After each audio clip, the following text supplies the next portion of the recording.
Fala Puxa lá, aí. João. O que é pré-venda? Manda. Cara, pré-vendas, eu acho que a melhor definição é o próprio nome, né? Uhum. É uma ação que acontece antes da venda, antecipa a venda.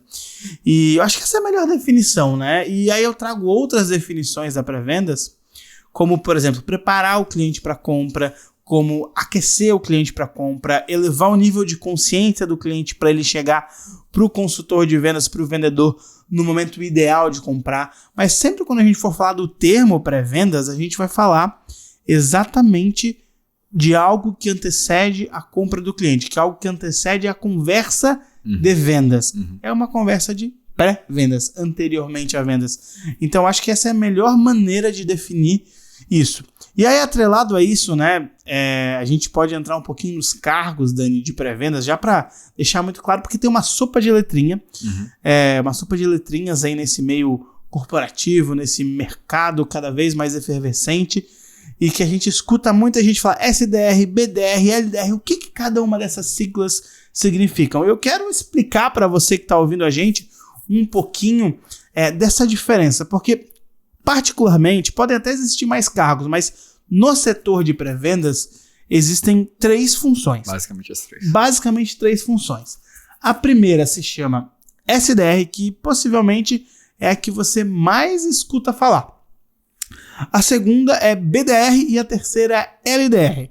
Todas elas são termos e siglas em inglês, mas se eu fosse traduzir o SDR, ele seria um cara que é um desenvolvedor de vendas, um representante e desenvolvedor de vendas. O LDR, que é o L, é de lead, então ele é um cara desenvolvedor de lead ou desenvolvedor de lista, tanto faz, né? Vai caçar o lead, vai construir a lista. Exatamente. Né? E o BDR, para trazer uma definição, é quando você junta a função do SDR com o LDR. Então é o cara que só fala com o cliente e não desenvolve a lista, mais a função de desenvolver a lista. Explicando um pouquinho melhor, né? Vamos começar pelo LDR. O desenvolvedor de lista, o desenvolvedor de lead. O que esse cara faz, Dani? Esse cara ele vai através da internet ou através de diversas ferramentas que se tem para prospecção, buscar cliente e desenvolver esse contato do cliente. Ir atrás de e-mail, de telefone, de porte de empresa, de tamanho de empresa. O contato do decisor. O contato do decisor, e ele vai fazer tudo isso sem ligar para o cliente. O LDR, ele não liga. O LDR, ele está focado em através de ferramentas na internet, ou se fosse bem disponíveis, né, com informação bem fácil de tem encontrar. Tem muita coisa. Sim. E quem fala muito disso é um parceiro nosso, é o Thiago Reis, da Growth Machine. Legal. Então, se você quer entender bastante sobre prospecção, quer entender sobre essas ferramentas, o Thiago fala bastante sobre isso, eu sempre indico ele é um parceirão. Mas, cara, uma primeira coisa pra gente entender, o LDR ele não liga, ele só desenvolve os contatos para outra pessoa ligar. E aí, o que acontece? Se a gente fosse usar um exemplo bem arcaico, é a mesma coisa que alguém pegar uma lista telefônica, antiga lista telefônica que eu nem tive acesso, você teve, e ficar lá caçando os contatos que interessam daquela lista, mas hoje a gente não precisa da lista telefônica, tá tudo na internet. Mas é um pouquinho mais, né? Exatamente. Seria o contato da lista telefônica com o nome do local, o telefone, porém, com... Será que é o perfil de cliente que a empresa trabalha? Exatamente. Que tipo de contato que eu tenho que buscar? Quem seria o decisor aqui da solução? Então, ele constrói um pouquinho das informações para, então, servir, né? Exatamente. No caso do LDR, servir ao SDR. Ao SDR, que seria a próxima função, né? Então, o LDR ele desenvolve a lista, ele pode ir na lista telefônica, que não é mais o que acontece, mas ele vai no Google, joga o nome da empresa, pega o telefone e aí busca o CNPJ da empresa, daí entra no site lá de buscar CNPJ, e aí lá ele vê o nome do decisor, vê o nome da empresa, vai em redes sociais. Vai em rede social, Instagram, Facebook e LinkedIn. Hoje o LinkedIn é muito utilizado pelos times de LDR, e prepara uma lista com todas as informações que ele conseguir para passar para quem? Para o SDR. E o SDR é o representante, desenvolvedor de vendas, né? Sales Development Representative. Tá certo, Dani? Representative. Pô, inglês não é meu forte ainda. Mas enfim. E aí esse SDR é talvez o cara mais comum que a gente vê hoje no mundo de pré-vendas, mas esse cara, ele não faz a etapa de hunting. ele de caçar os contatos. Ele já recebe esses contatos prontos e liga só para executar o processo em si de pré-vendas, né? Quer qualificar? Eu vou falar depois do que eu acredito que o pré-vendas faz, mas ele liga para executar esse processo. Até deixar o looping aberto, né? Que é o pré-vendas, ele não vende, né? Exatamente. Depois a gente vai falar mais sobre isso. E vou falar uma coisa, tá? É uma coisa bem importante. Se você quer saber qual que é o objetivo de uma pré-venda, fica até o final, porque eu vou falar sobre isso ao longo desse podcast. Ah, e não esquece, já pega papel e caneta na mão, porque você vai ter uma aula sobre pré-vendas. A gente tem muita coisa para falar, muita coisa para contribuir de campo de batalha, tá? De coisas que a gente já viveu, já aplicou em outras empresas também.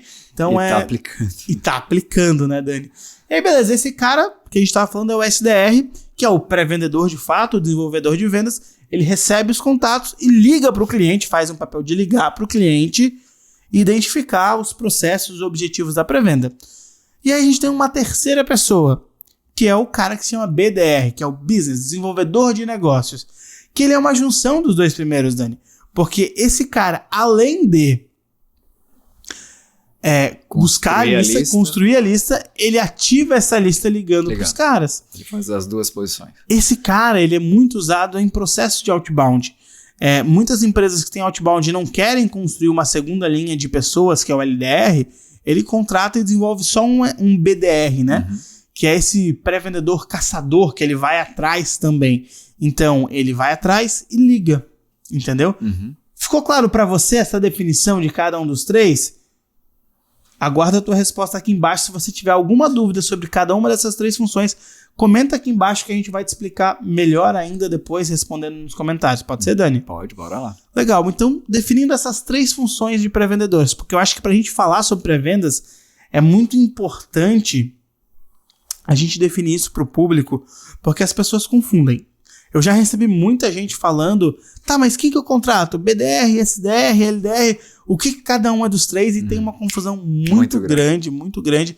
Eu acho que o nosso papel aqui é desmistificar um pouquinho isso, mas no fundo, nosso papel é trazer tudo para o português. Eu gosto muito de trazer a linguagem e esses termos para a nossa língua. Então, se eu fosse definir o desenvolvedor de lista, o desenvolvedor de negócio, que é o cara que vai ligar para fazer a pré-venda, e um segundo cara que ele desenvolve a lista e liga também ativando. Então, é o pré-vendedor ativo, o pré-vendedor receptivo, porque ele já recebe o contato, e o cara que vai só caçar contatos para passar para o SDR, que é o vendedor ativo. Legal, João. Então, o que tu está falando aí também faz sentido de que tem funções dessa que funcionam mais pro inbound, né?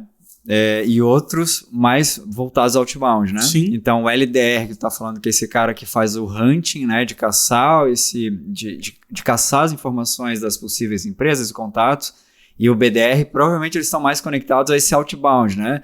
Essa lista fria, tem que ir atrás, entender se esse cliente está afim ou não da nossa solução.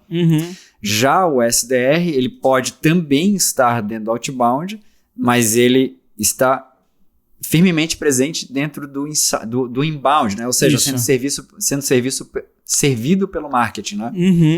Então, essa seria a diferença. Esses três personagens, eles podem estar numa função outbound, porém, numa função inbound, sendo servido pelo marketing, só o SDR, né? Só o cara que faz o desenvolvimento da venda, ele é o único personagem dessa pré-venda que está disponível quando a gente fala de marketing, pré-vendas e vendas. O SDR é o único desses três que tá presente, é isso mesmo? É isso mesmo.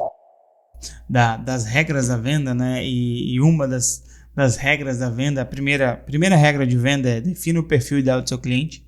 Isso tem que estar cravado, desenhado, tatuado, mas a segunda regra, não menos importante, elas andam lado a lado, a venda é sempre sobre o cliente, não sobre nós. A venda é sempre sobre o cliente. Então, eu preciso falar sobre o cliente. E quando eu troco essa minha mentalidade, em vez de afirmar, eu pergunto. Quando eu pergunto, eu falo sobre o cliente. Quando eu pergunto, eu deixo de lado as minhas características, o meu produto e foco no cliente. E às vezes, em alguns momentos, eu posso até afirmar algumas coisas, mas eu vou ter que afirmar sobre o cliente. Sobre o que ele está falando. Mas é um Detalhe que a gente vai falar um pouquinho mais pra frente. Mas agora que a gente fez essa introdução, falou um pouquinho de método, falou um pouquinho de spin, falou um pouquinho do porquê que ele existe, eu quero começar a destrinchar o spin e entendendo que o spin selling é uma metodologia de vendas e a primeira coisa que ele traz dentro do livro é que uma venda, Dani, ela é dividida em 4 etapas. 4 etapas. Manda lá as 4. Quais são elas? Olha, papel e caneta na mão, porque agora você vai ter uma aula sobre spin selling e você precisa anotar, porque você precisa aplicar. Então, são 4 etapas de vendas. E a gente precisa entender que toda conversa de vendas, ela precisa passar por essas 4 etapas. Seja na pré-vendas, seja na venda, seja na pós-venda, são 4 etapas. Primeira delas, abertura. Cara, uma venda ela precisa ter uma abertura. Eu preciso me apresentar para o cliente, eu preciso passar para o cliente o que eu estou buscando, ou o que eu vou oferecer naquela conversa. E muitas pessoas se confundem na abertura, Dani, porque eles acham que a abertura é só falar o nome. E não. A abertura é eu deixar claro para o meu cliente o que vai acontecer dentro daquela venda. Porque olha só, quando eu estou falando de venda consultiva, quando eu estou falando de venda de alto valor agregado, o cliente que está do outro lado, ele não é um cliente burro. Ele não é um cara ignorante. Ainda mais hoje em dia com internet, com tecnologia, com globalização, as pessoas já estão pesquisando há muito tempo sobre o que elas querem e elas têm informação. Então elas ficam ansiosas do outro lado se elas não souberem o que vai acontecer e muitas vezes elas acabam até cortando. Então por isso que dentro da abertura eu preciso deixar claro para o meu cliente tudo o que vai acontecer na venda. E olha, o simples fato de deixar claro o que vai acontecer já reduz a ansiedade. Eu costumo dizer que dentro da abertura, além da minha apresentação, eu dou o controle da conversa para o meu cliente. Por quê? Porque eu falo para ele exatamente o que vai acontecer. Por exemplo, em uma das empresas que eu trabalhava, dentro da abertura a gente falava que dentro daquela conversa a gente ia trazer clareza para o cliente, a gente ia trazer clareza dos obstáculos, clareza das oportunidades e no final a gente ia falar sobre investimento. Lá no MEAG, quando eu trabalhava, dentro da conversa de pré-vendas, a primeira coisa que eu já deixava claro para o cliente era a promessa da conversa. Cliente, na área de pré-vendas, eu não estou aqui para te vender. Eu estou aqui para entender um pouquinho do teu momento, entender se eu posso te ajudar. E se eu entender que eu posso te ajudar, aí sim eu vou te convidar para um próximo passo. Para a gente falar de comunicação, eu gosto de trazer um modo de pensar sobre o que é comunicação, né? A gente fala muito da origem da PNL, né? PNL, o pessoal fala, ela entrou no país com um viés até meio de uma ferramenta de manipulação, né? Óbvio que no português a gente tem o significado negativo sobre a palavra manipulação. Só que manipular, cara, você pode ajudar alguém manipulando alguém. Sei lá, uma mãe manipula um filho quando faz ele parar de chorar, né? Com alguma coisa, distraindo e tudo mais. Agora, pensando sobre o que é comunicação, né? Comunicação, eu sempre gosto de trazer essa... PNL é uma das ferramentas de comunicação, né? Por isso que essa metodologia me atrai tanto. Mas comunicação não é o que eu digo. Comunicação tá muito mais pro que o outro entende. A gente estava aqui falando sobre comunicação, se ela é assertiva, se ela é eficiente. Assertiva não existe, né, João? Então... Sim. Flávio, não existe. Certeira. E é muito mais buscar como eu consigo me tornar efetivo na minha comunicação para que o outro entenda. E aí eu gosto sempre de trazer esse paralelo para que as pessoas possam perceber os tipos de comunicação. A gente tem vários tipos de comunicação, mas duas que a gente pode trazer uma forma de percebê-las é a comunicação interna e externa. A gente acha que se comunicar é o ato de falar para que o outro entenda. Cara, primeiro a tua comunicação ela começa no teu mundo interno. Como que você representa as suas questões internas, como que você guarda as suas informações, como que você ouve você dentro de você, outras programações que você carrega dentro de você, como que você se sente em relação àquilo. Então a gente tem um primeiro estágio de comunicação. Se a gente não aprende a dominar essa comunicação interna, facilmente a comunicação externa ela vai gerar um problema. Ela vai dar chabu, né? Se a gente pegar esse paralelo e trazer para o desafio que existe entre marketing e comercial. Cara, acontece algo que faltou lead, quase nunca acontece. O comercial não fica, tá super tranquilo quando isso acontece. Aí o que acontece dentro de alguém lá do comercial quando falta um lead. Puta merda, não vai dar pra bater a meta. Aí já dá uma distorcida. É uma comunicação que ele trouxe só pra ele mesmo. Só que às vezes ele tá conversando com outro cara do comercial e ele toca essa. Bicho, vai dar ruim, né? Ó, tá vendo? Ó, não tá vindo. Tá faltando lead aí, Dani. E aí? Não vai mandar lead, Dani? E aí, como é que vai ser isso aí? Aí começa um murmúrio. Só que primeiro ela começou aonde? Do lado de dentro. Só que a pessoa nem tem consciência. Por trás disso tem uma intenção. Uma intenção, caramba, eu queria bater a minha meta. E aí eu trago uma comunicação mais violenta que traz isso. E o que acontece? Em algum momento, em alguma questão na reunião, eu solto uma dessa. O cara do marketing, cara, é óbvio que ele tá fazendo o melhor que ele pode com os melhores contextos que ele tem. Aí o cara põe no outro lado e o cara diz, caralho, mano, que merda foi essa? Cara, esse cara sabe o que nós estamos vindo. E ele volta pro time dele. Dentro dele, aquilo tem uma entrada dessa comunicação que ressoa, tipo, caramba. Já tem uma outra comunicação interna. E aí o que acontece? Ele não sai no microfone? Tá tudo certo, né? Tá tudo certo. Sai só na legenda. Sai essa comunicação interna. O que começa a gerar atrito, o que começa a gerar problema. E aí, cara, começa uma nuvem de disputa de por que você não faz aquilo? Por que você não faz isso? Se a pessoa tivesse pelo menos consciência que ela pudesse paralisar essas comunicações e comunicar a intenção da comunicação, já seria um grande pulo. Mas, cara, olha só, como é que ela poderia converter isso? Ela chega pro cara do marketing, cara, ou na reunião, né? Puxa, eu tô preocupado, cara, a gente precisava de uma quantidade de lead e não tá chegando e eu queria muito poder bater a minha meta. Ela comunica aquilo que ela gostaria de comunicar e não o contrário disso, que é o que acontece na maioria das vezes e que gera um grande desafio, né? E aí a gente pode entrar como o como comunica, né? O como comunica também está associado ao como ela gera essa comunicação interna. Só qual que é o desafio? O cérebro é muito rápido. A nossa programação, o nosso cérebro é muito rápido. Ele é programado para reagir. A gente nem pensa o que está falando. Vamos lá. Poucas pessoas, têm essa capacidade de estar consciente de cada palavra, de cada comunicação que ela está emanando. Mas quando eu trago essa percepção sobre a comunicação no sentido de a comunicação não é o que eu digo, é o que o outro entende, está muito mais associado com o que ele viveu, com o que ele passou, com as experiências de vida dele. Isso é muito profundo, sabe? E às vezes a gente acha que uma palavra é o que eu disse, mas não é. O Tony Robbins tem uma frase no livro dele, não é bem isso, né, em inglês, mas eu vou trazer algo similar aqui. Ele diz que a comunicação humana, João, é como se ursos estivessem batendo em panelas rachadas, tentando tocar música clássica para comover as estrelas. É tipo, o que eu digo e o que o outro entende é anos-luz de distância. Por exemplo, a gente pode pegar um exemplo aqui. Eu digo a palavra cuidado. O que é cuidado para você, Dani? Afeto. E pro João? Pode ser o que o Dani falou, mas, cuidado, perigo, atenção. Se atenta, isso. Uma palavra. O Dani representa como carinho e atenção. E o João já tem, alerta. Talvez não seja aí. Atenção, não atravessa a rua e tem um carro vindo. E aí eu juro que eu te expliquei o negócio e que tu entendeu. Em uma palavra a gente já tem 50% de divergência aqui. Percebe? Só que óbvio, né? Eu falo uma palavra, é muito doido isso, porque aí as pessoas vão lá e mandam e-mails, né? Mas eu falei pra ele, tintim por tintim, eu escrevi, tava lá. A comunicação escrita, falada, as palavras em si, elas são 7 a 8%. É o estudo de Harvard, eu não gosto de dizer que é 7 específico, mas é por aí.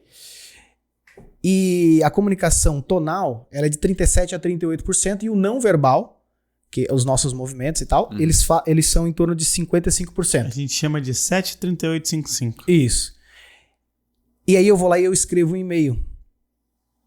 E eu juro que o cara tem que entender. Sabe o que acontece? Nós representamos a comunicação interna baseado normalmente, na maioria das vezes, no estado emocional que nós estamos vivendo. Sim. Cara, perfeito isso. Aí eu leio um e-mail e eu tô puto porque aconteceu alguma coisa. Puto pode não. Pode, vai lá. Sem. E aí eu tô pé da vida porque algo aconteceu errado, eu já tô lidando com esse desafio de marketing comercial e tudo mais, e o cara me manda um e-mail. Eu tô pé da vida. Só que ele escreveu lá de maneira sutil. Sorrindo e tal. Aí eu leio aquilo, pé da vida, é óbvio que eu leio aquilo com o sentimento emocional que eu tô carregando. E quando eu leio aquilo, eu vou trazer um significado mais pesado. Sim. Como é que eu respondo isso?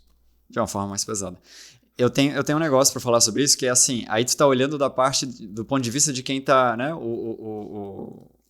quem tá recebendo a comunicação. A gente falou do episódio de medo, né, de medo de vender e tal, e aí tem um medo de vender que normalmente eu encontro na hora de instalar a máquina de venda, que é a pessoa com medo de ligar, ou seja, essa insegurança interna que tu tá me falando, ele vai pro WhatsApp, ou seja, vai para uma ligação, vai para uma mensagem fria, né? E aí, quando tu vai ler o texto, é uma comunicação que ele, cara, nem vender direito vende. Nem abrir uma conversa, de fato, ele consegue abrir. Tamanho medo que ele também tá na hora de escrever. Né? Não é só essa interpretação dessa gestão da emoção, essa comunicação interna para falar ou para agir e tal. Mas até no próprio texto... eu vejo essa falha de comunicação no próprio texto. Né? Parece que a mensagem vem até tremendo. E dá pra perceber, dá pra sentir, né? Passo a passo aqui para ajudar vocês a pensar aí no dia a dia de vocês como chegar nesse perfil ideal de cliente. São alguns itens básicos, papel e caneta na mão aí, que vai ajudar vocês a chegar com mais clareza aí no perfil ideal de cliente. E às vezes até mais rápido, né? E às vezes até mais rápido, tá? É um exercício super simples, óbvio que dá para aprofundar, mas de largada ele já ajuda a ter clareza desse perfil e ajuda a conduzir não só o marketing, mas ajuda a conduzir, falando em Inside Sales, pré-venda e venda, inclusive com script, né? Então, olha aí para a tua base, olha aí para os teus perfis de cliente, né? Então, se eu tô como a gente estava falando aqui do frigorífico, né? Quem é o perfil de mercado do meu frigorífico? A gente viu hoje ali, tem de tudo, né? Tem desde realmente do cara que é B2C, é o consumidor final que está levando, até o cara que é o famoso atacarejo, né? Esses atacadões grandes que atendem classe C, D. Então, qual é o segmento que mais compra hoje da sua empresa? Então, segmento do mercado. Depois, porte de empresa. A gente está falando normalmente aí de quanto tem de faturamento. Ah, Dani, mas é difícil achar isso? Nem é tão difícil assim. Perguntas na área de pré-venda acabam ajudando a gente a entender se esse cara é ou não nosso perfil ideal de cliente. E é o papel da própria pré-venda, né? Uhum. Qualificar é um papel da pré-venda, além de, óbvio, de engajar, né? E deixar ele encantado. Depois, localização. A gente acabou de falar de um caso aqui, de uma fábrica de pré-moldados que faturava super bem, veio a pandemia e ela só atendia numa região muito específica, com um raio muito específico, mas ela pensou, beleza, se eu estou vendendo pouco, se eu ampliar meu raio, o que acontece? Né? Eu sei que se eu ampliar meu raio, eu pego 2 regiões que são muito ricas. E acabou que só esse fato de ela entender que a localização dela, ela ampliou o alcance da localização dela, da fábrica dela, e ela acabou tendo mais resultado. Depois, então, vem as dores. A gente acho que não falou nada sobre dores ainda, né? Dores são os problemas. O que você soluciona? Que problemas vocês normalmente solucionam no dia a dia de vocês, né? Que a gente estava falando daquela voz, né? Quando a gente fala, esse possível cliente olha assim, ele está falando para mim. Né? Então, essa dor é o que o marketing precisa falar. E aqui vem uma questão bem... né? Eu abro um parênteses. A dor, normalmente, a gente vai poder falar um pouquinho mais sobre inconsciência, né? Ou consciência do tempo de compra desse lead, né? Ou desse possível cliente. Aqui é onde normalmente o marketing às vezes perde a mão. Ele acaba falando muito sobre a solução antes. Sim. Não é sobre a solução. Às vezes o cliente nem te conhece ainda. Fala sobre a dor dele. Ele precisa entender que você está falando sobre ele. Né? Você fala bastante disso, né, João? Então se mostrar interessado na dor dele. Cara, você tem essa dor, eu sei o que tá aí. Seja mais interessado e menos interessante. Boa. Então, dores, elas cabem muito nisso. Aí, aqui tem uma coisa que eu gosto bastante e que serve bastante para o ICP, que é, dentro do Spin Selling, o nosso I, implicação. Então, que tipo de implicação sobre aquelas dores, sobre aqueles problemas que esse ICP normalmente reage, né? Que implicações, que consequências, que efeitos esse ICP, esse possível cliente, né? Se eu implicar, ele vai se sentir muito mal em não querer solucionar essa dor. Então, você precisa ter essas implicações mapeadas, você precisa demonstrar para esse perfil ideal de cliente que a consequência, o efeito de ele não resolver essa dor, né? Depois, a gente vem um pouquinho para os apelos que tem um pouquinho da necessidade de solução, né? Então, que apelos que eu posso mostrar para o meu perfil ideal de cliente que faz sentido ele querer o meu produto. Ah, olha só, sabe essa dor? Se você tivesse efeito, então, cara, eu tenho certeza que aqui eu consigo te ajudar assim, assim, assado. Eu preciso ter um mínimo de apelo ali para que ele entenda, né? Ou possíveis cases e tal que você possa ter, que o teu perfil ideal de cliente ele entenda que você vai resolver o problema dele. E não menos importante, os envolvidos na tomada de decisão. Aqui está esse erro que a gente estava comentando hoje, né? A gente estava revisando o nosso material e essa linguagem de o meu conteúdo ser para um perfil, mas a minha conversa, a minha comunicação tá para quem utiliza e não para quem compra, né? Sim. Então esse descompasso no ICP ele normalmente acontece bastante, né? Que ele acaba às vezes o marketing falando com o influenciador e não com a dor do comprador, ou vice-versa, né? Ou ele fala com a dor do influenciador, mas não motiva o influenciador a conectar com o patrocinador para que de fato os dois estejam conectados com aquela solução. Um exemplo para você entender. Então você tem um produto que você vende para o dono da empresa, mas quem utiliza é o funcionário. Por exemplo, um CRM de vendas, né? Quem toma a decisão de comprar, muitas vezes, é o dono da empresa, mas quem utiliza são os funcionários. E aí você começa a se comunicar com os funcionários, nunca chega no dono. E aí se você não ajuda esse influenciador, que é o cara que utiliza, a chegar no dono, você não vai vender. Ou melhor, se você não se comunica com o dono, você não vai vender, né? Então, por exemplo, como melhorar as vendas do seu time? Diferente do que melhore as suas vendas, aumente a sua performance em vendas. Um exemplo básico que dá para entender que você está falando com o dono. Então, tem que falar... se você está falando com o dono, para o dono comprar uma ferramenta para o time dele utilizar. Uhum. Então, tem que falar com o dono, não com o funcionário. Se você falar com o funcionário...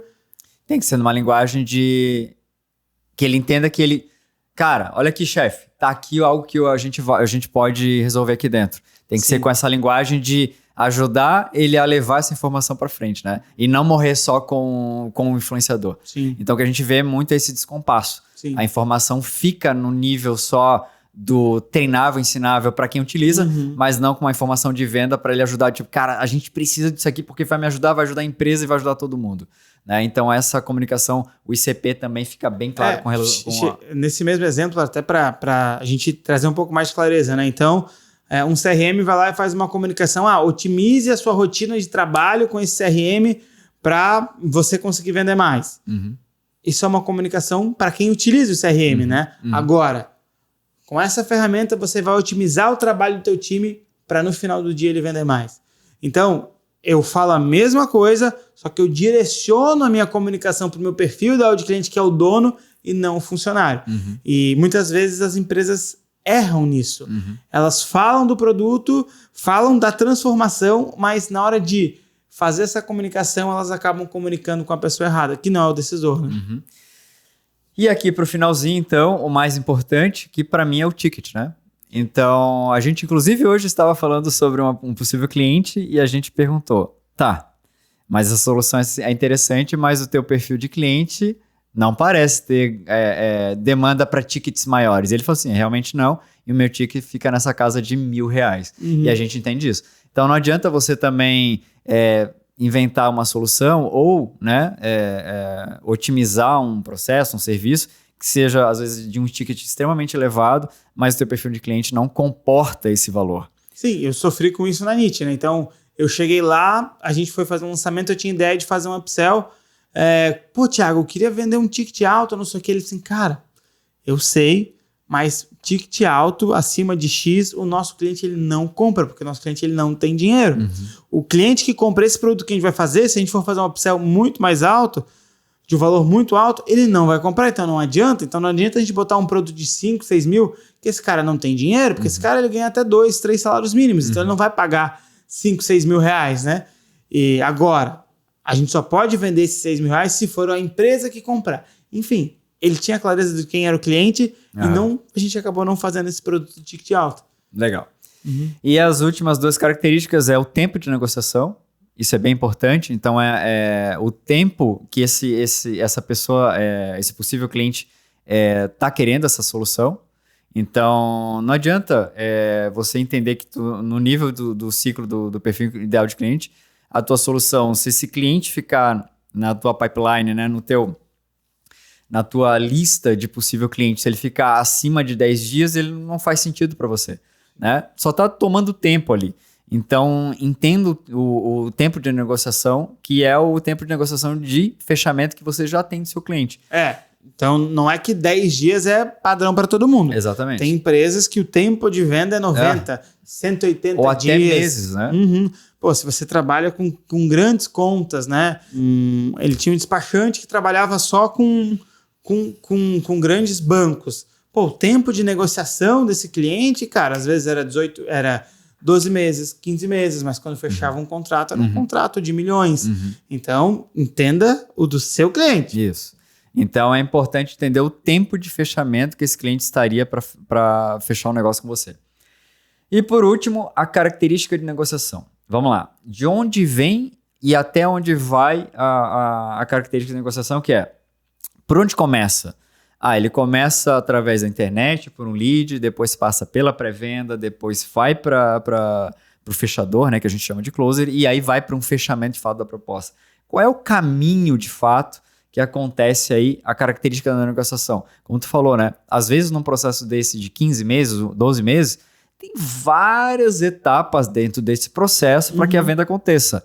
Mapeie esse processo, até para você ter clareza de quanto tempo isso gasta. Porque se você não tiver clareza sobre esse processo, talvez alguma etapa esteja faltando e aí você acha que está fazendo errado ou que talvez a venda tenha que ser empurrada a qualquer custo, mas às vezes falta um passo, falta um decisor, falta alguém no meio do caminho para que essa venda aconteça. E a gente está falando de vendas consultivas, a gente está falando de venda complexa, a gente está falando de vendas que o decisor não quer errar lá do outro lado. Sim, vou dar um exemplo desse processo, né? Então, aqui no Toca o Sino, a nossa... como é que é o nome? Como é que tu falou aqui? A característica da negociação, a característica de negociação. Que é essa linha de onde começa a venda até o final. Então, a venda começa aqui no podcast, então produção de conteúdo. Depois da produção de conteúdo, a gente vai ter algumas ações de CTA, que é a chamada para ação. Quando a gente faz as ações de CTA, o cliente levanta a mão. Levantou a mão, deixou o contato dele, a gente entra em contato, pré-venda e depois venda. Então, são 4 etapas. Não tem uma demonstração, não tem. Agora, por exemplo, a gente tem lá o Bion. O Bion é uma empresa que a gente trabalha. É algo muito parecido. Então, gerou conteúdo, o cara levantou a mão, pré-venda, venda, e tem uma última etapa que muitas vezes é demonstração do produto. O João Vitor lá da Caimã gerou conteúdo, que ele também está fazendo inbound, levantou a mão, pré-venda, venda, demonstração ou visita técnica, elaboração da proposta e fechamento. Então, cada empresa tem a sua característica de venda. Então, mapeie a sua. É bem importante para saber o tempo, para saber o que você espera de cada etapa, para saber tempo de follow-up, tempo de fechamento. É bem importante.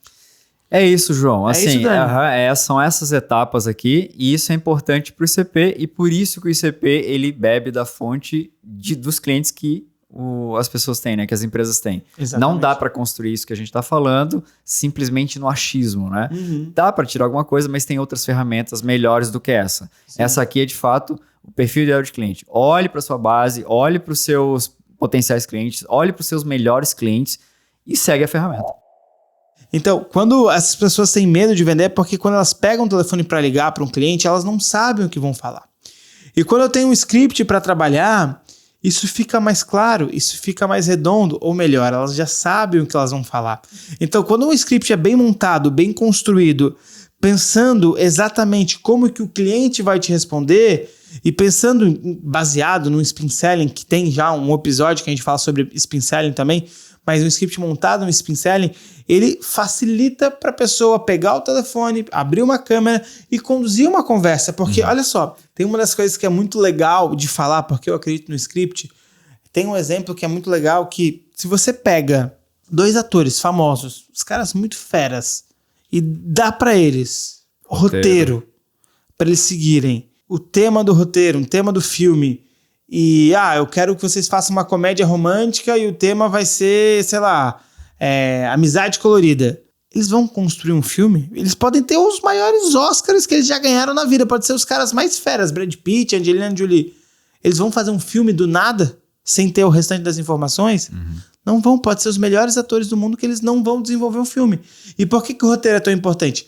Para guiar eles, aonde começa, o que eles têm que fazer, qual cena eles têm que falar, onde é que eles têm que se relacionar, onde que eles não têm que se relacionar. Então, o script é basicamente esse roteiro. É para guiar aquela conversa de vendas e para o ator, que nesse caso é o vendedor ou o pré-vendedor, conseguir começar a conversa e terminar a conversa.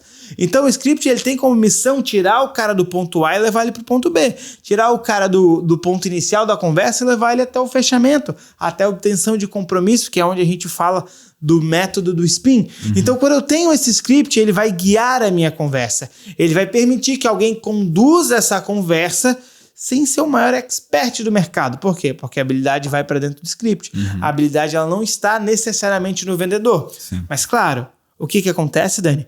Quando eu repito aquilo 10, 20, 30, 40, 50 vendas, esse cara ele vai internalizando essa habilidade dentro dele e vai conduzindo essas conversas de maneira cada vez mais leves, parecendo que realmente é uma conversa, não demonstrando que ele está lendo ou que ele tem aquelas perguntas já intrínsecas dentro dele, parecendo algo natural. Por que parece algo natural, Dani? Porque a gente vai para a primeira regra da venda. Conheça seu perfil ideal de cliente. Quando a gente vai para a primeira regra da venda, a gente sabe o que o nosso cliente sente. A gente sabe o que o nosso cliente está sentindo, as dores dele. Então, se o meu script é baseado nessas dores, fica muito mais fácil de conduzir uma conversa baseada em script. Boa. Quando tu fala ali é sempre sobre o cliente ou ICP, eu vou trazer um caso que aconteceu inclusive essa semana. A gente está com uma operação e a gente ligou essa integração entre marketing e vendas e a gente chama de sala de guerra, né? Então a gente começa o dia com a daily, né? Com a reunião diária, depois faz um checkpoint no final do dia, une todo o time, o que está acontecendo, o que está acontecendo nos processos, se o lead está certo, se o lead está errado, o que está acontecendo nos scripts.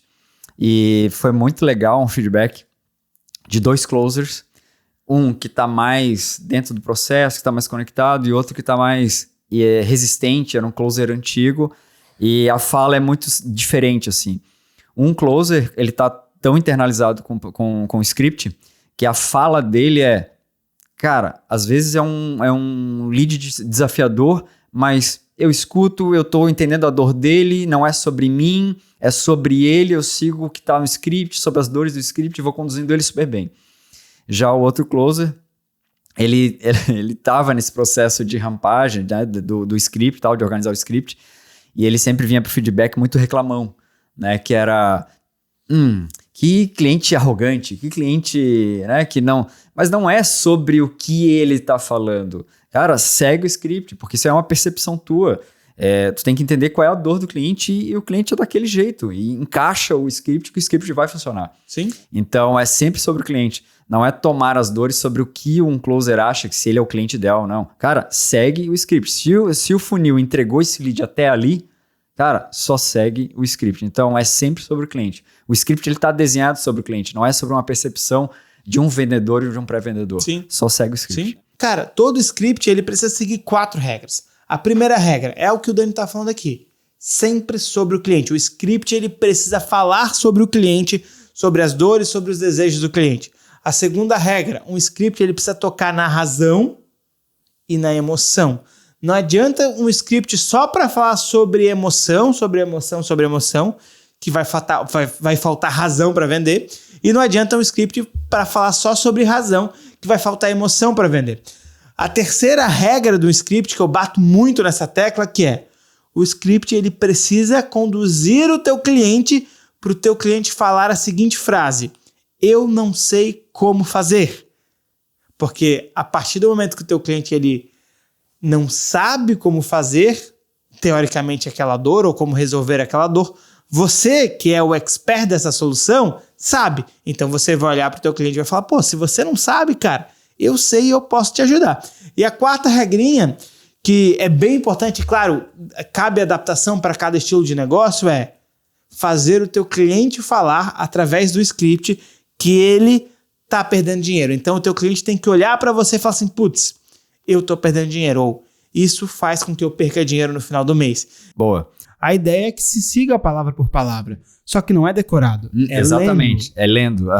Lendo, natural. Que aquilo soe natural. E a habilidade que o vendedor ou o pré-vendedor, alguém que está no time comercial precisa adquirir, é ler sem parecer que está lendo. Exatamente. Só que como é que a gente adquire essa habilidade? Com as simulações, né? Com a repetição. Depois que tu fez 50 vezes aquele script, às vezes tu vai trocar uma ou outra palavra, mas tu vai manter a frase com o mesmo sentido e com as mesmas palavras importantes que precisam estar. E, cara, é o nosso papel como gestor, quando fizer os call reviews, ou a gente chamava de roleplay, essas escutas de ligações, é sempre pontuar, ó, aqui tu falou desse jeito, aqui tu falou desse jeito, aqui tu falou desse jeito, volta pra cá, volta pra cá, volta pra cá, porque tu vai entender que quando a gente tem um script que ele funciona, que tu testou, que tu validou e que tu vê várias pessoas tendo resultado com ele, eu passei por isso, tu quer manter todo mundo falando daquele mesmo jeito, porque tu consegue garantir um resultado. E o que acontece muitas vezes é, eu começo a mudar uma palavra, e aí depois eu mudo outra palavra, daí vem outra pessoa e muda já o que foi mudado e começa a virar um Frankenstein. Não é mais o mesmo script com o mesmo sentido, com a mesma lógica. Então, a ideia não é decorar o script, a ideia é ler o script. Se você fizer venda, a Insight Sales tem diversas maneiras para você colocar um script para você ler. E claro, entre uma pergunta e outra, existe um negócio chamado intersecção. Aqui que vem um pouco de habilidade do vendedor que a gente ensina, mas isso não está escrito, que é ele pegar o que o cliente falou e conseguir trazer aquilo para a próxima pergunta. Pô, interessante isso que você falou. Deixa eu te fazer uma próxima pergunta, que é conectar a primeira com a segunda pergunta. Aqui que entra o bom vendedor, que é o cara que ele sabe fazer as conexões. Por isso que uma das características que a gente analisa bastante na hora de contratar é a capacidade analítica do vendedor. É esse cara que ele é um pouco, ele tem um pouco mais de velocidade, de sinapses neurais mais rápidas, porque ele recebe informação, processa e consegue emitir uma outra informação conectando com a informação que ele recebeu. E aqui que está o pulo do gato. Porque eu te fiz uma pergunta, você me respondeu e eu preciso fazer com que isso soe natural para eu fazer a próxima pergunta. Então eu estou absorvendo as informações e estou formulando isso dentro da minha cabeça para pegar o gancho, que inclusive muitas vezes a gente fala isso, pô, bacana isso que tu falou. Então tu está me dizendo que hoje tu precisaria ter um processo comercial bem definido, tu precisaria ter uma equipe comercial engajada. Cara, agora me conta, além disso, quais são os outros problemas que você tem aí dentro da tua empresa? Então, essa habilidade de saber conectar uma pergunta na outra que é fundamental. A gente chama isso de intersecção, saber fazer as intersecções. Aí tem algumas dicas para isso, que é repetir as últimas coisas que o cliente falou, usar palavras-chave como pegando o gancho. Cara, pegando o gancho é algo que é um coringa tão grande que a gente sempre utiliza. Mas pegando o gancho, isso que tu falou. E às vezes não tem nada a ver, mas só o fato de pegar o gancho já conecta com a pergunta de baixo. Então, essa capacidade, ela é muito importante. Então, treinar e ler o script é sempre importante. Vai chegar um momento que aquilo é natural. Hoje, os scripts que eu utilizava 2-3 anos atrás, eu consigo fazer ele de cor e salteado, palavra por palavra, porque eu fiz mais de 3.000 vezes aquilo. Muita gente acha porque fala bem, ele é um grande comunicador. E eu queria que tu contasse um pouquinho sobre isso. Qual que é essa principal diferença entre o comunicador, o comunicativo?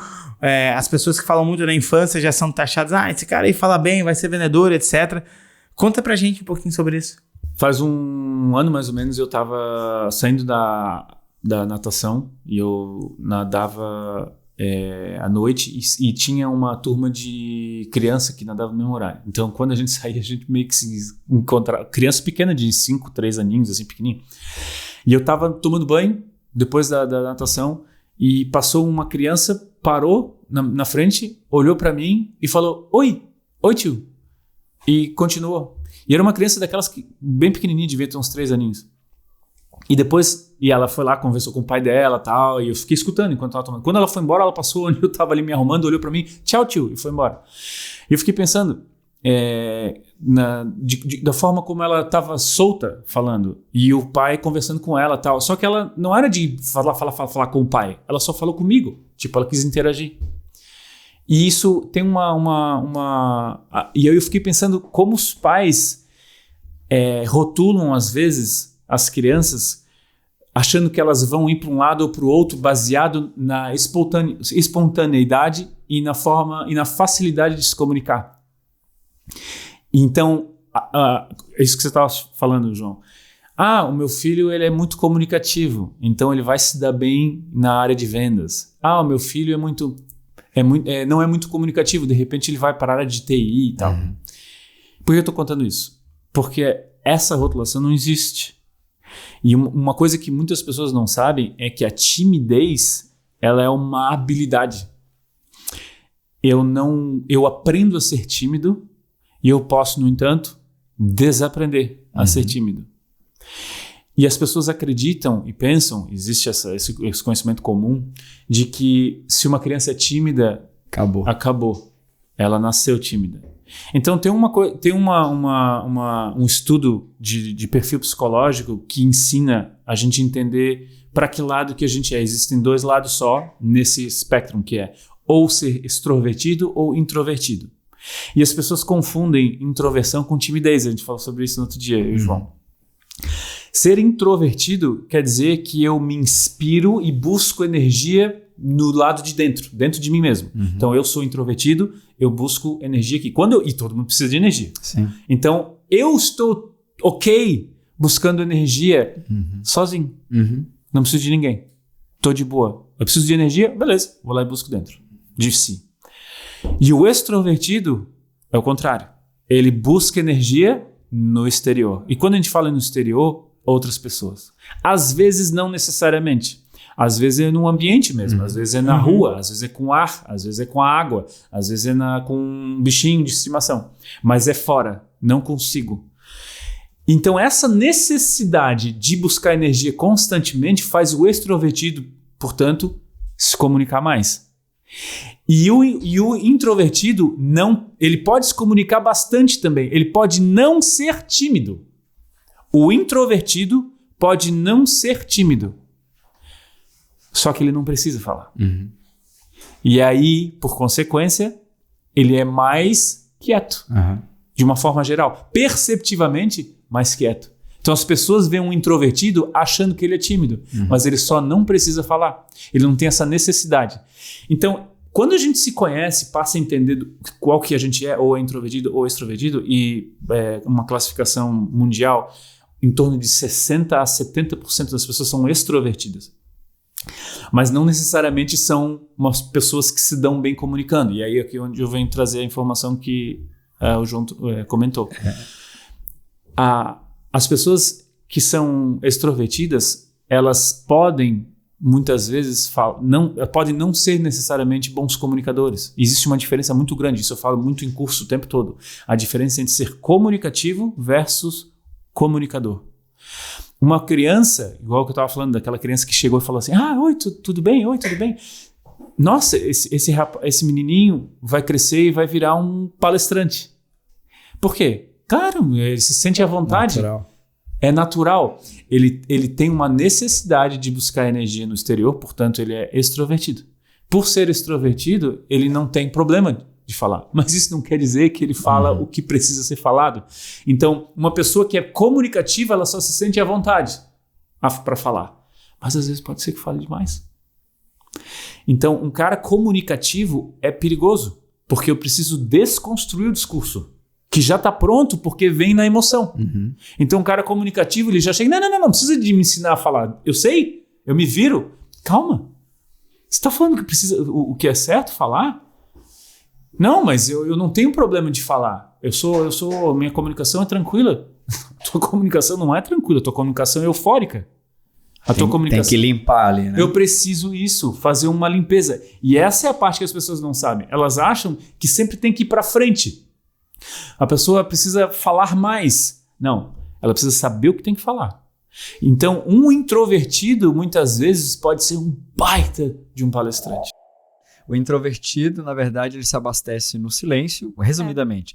E o extrovertido, ele se abastece na energia, no movimento, No né? barulho, junto No com barulho, o outro, muitas vezes, com né? muito, né? Com Tem a muita gente. necessidade Tem a necessidade de disso. se comunicar, de estar em se movimento, expressar de se também, expressar né? com outras Mais. pessoas. Mas isso não interfere em nada, né? Você que é empresário, na sua liderança, e nem você como, né, um dono líder de algum negócio, isso não influencia em nada disso. E até para segmentos... Eu ia Tu ia falar falar exatamente isso, pode falar, João. Não, vai lá. Não, eu quero falar, isso que o João tocou, cara, vai ter áreas específicas que se você bota, por exemplo, uma área mais de engenharia, uma empresa mais voltada para engenharia, você bota um líder que ele tem um perfil muito comunicativo, muito extrovertido, cara, provavelmente vai ter conflito com a equipe, porque a tua equipe vai ser uma equipe mais técnica e ela vai precisar de uma pessoa com um perfil um pouco mais, daí se a gente olha pro DISC, né, um perfil mais S, mais C, mais conforme ali, né, uma pessoa mais organizada, metódica e tal, pelo perfil ali do time. Então, tipo, tem liderança pra todos. Eu acho que esse tem espaço pra liderança pra todos. Só que tem um princípio que a gente pode falar. Você tem que querer. Cara, pra mim, assim, o primeiro elemento de liderança pra mim é o querer. Porque se você quer, você vai dar um jeito. E você vai fazer dar certo. Agora, se tu não quer, daí a profecia é autorrealizável, né? Eu queria muito contribuir nesse assunto que tu falou, na questão do querer, e também querer pelos motivos certos. Porque perfeito. se você quiser ser líder só para ganhar mais dinheiro, você já começou a querer ser líder, né? Não, do jeito errado. Não sustenta no longo prazo. Exatamente. Então, olha vai só. ter uma hora que tu vai querer... Vai espanar, vai querer sair, vai dar cagada. É isso. Então, se você quiser ser líder para ganhar mais dinheiro, se esse for o teu principal motivo, você já começou do jeito errado e a probabilidade de você não se sentir feliz sendo líder, não se sentir realizado e a liderança ser um fardo na sua jornada, ela é bem grande. Total. Então, se você começa a ser líder para ganhar mais dinheiro, já começou do jeito errado. Tem até um lado, é meio romântico isso que eu vou falar, mas no final das contas não tem muito como fugir, que a liderança tem um lado meio missionário, né? Sim. Porque como a gente tá lidando muito com pessoas no dia a dia, e o nosso objetivo enquanto líder é sempre fazer a pessoa gerar resultado. Tanto que tem uma frase no livro do Motor da Liderança, né, do Jack Welch, que ele fala que o líder é a pessoa que não faz nada, mas não deixa nada sem ser feito. Isso é meio, né, utópico Incrível. no final das contas, porque a gente faz muita coisa, né? Sim. Então, fazer nada é meio relativo, mas é tipo, você é a pessoa que vai fazer o teu time sair do A até o B, entregar o resultado. Pra isso, você vai ter que fazer as pessoas se desenvolverem. Tem um podcast que a gente gravou lá no EAG, até que foi com o Gustavo Mota, se não me engano. Ele fala assim... As pessoas que estão aqui agora não serão as mesmas pra gente chegar a tal resultado. O CPF pode ser o mesmo, mas as pessoas que estão aqui não vão ser as mesmas. Então, eu acho que esse é o papel do líder. Fazer de tudo pra manter o CPF, mas fazendo com que as pessoas sempre sejam diferentes, sempre evoluam de alguma maneira. Mas se precisar mudar o CPF, faz parte do jogo também. É papel do líder fazer isso, né? Porque tem pessoas que não estão ligadas, né? E isso são uma acontece. das decisões mais difíceis dentro Nossa. da jornada de liderança, que é demitir alguém dentro da empresa. Eu acho que a gente não vai aprofundar nesse assunto agora sobre demissão, sobre o papel do líder, mas acho que fica até um insight para a gente gravar um próximo podcast, né, sobre isso, como demitir alguém na área comercial, na área de marketing, e o que a gente tem que analisar para tomar essas decisões, porque não adianta, se alguém olhar para você e falar assim, para mim é fácil demitir, pode ser que depois de 1 zilhão de vezes se tornou fácil, mas quando você é um líder que se importa, que você tá com o teu time, que você tá convivendo, tá pegando junto, tá vestindo a camisa junto com o teu time, demitir qualquer pessoa é algo que você tem que se preparar, é algo que pode dar um pouquinho de dor no estômago e entre outras coisas nessa trajetória, né, Aline? Até porque, João, a gente tá falando de uma liderança humanizada. Exatamente. Tipo, a gente não tá falando de nenhum outro tipo de liderança, porque tem aí que entra todas as reclamações que a gente vê na internet, LinkedIn, processo trabalhista, etc. Porque tem muito líder que, cara, nem gente direito é essa pessoa, sabe? Então, tipo, aqui a gente tá falando de uma gestão humanizada. Se você se conecta com isso, esse podcast vai fazer sentido. Se você não se conecta com isso, beijinho, que não vai fazer sentido.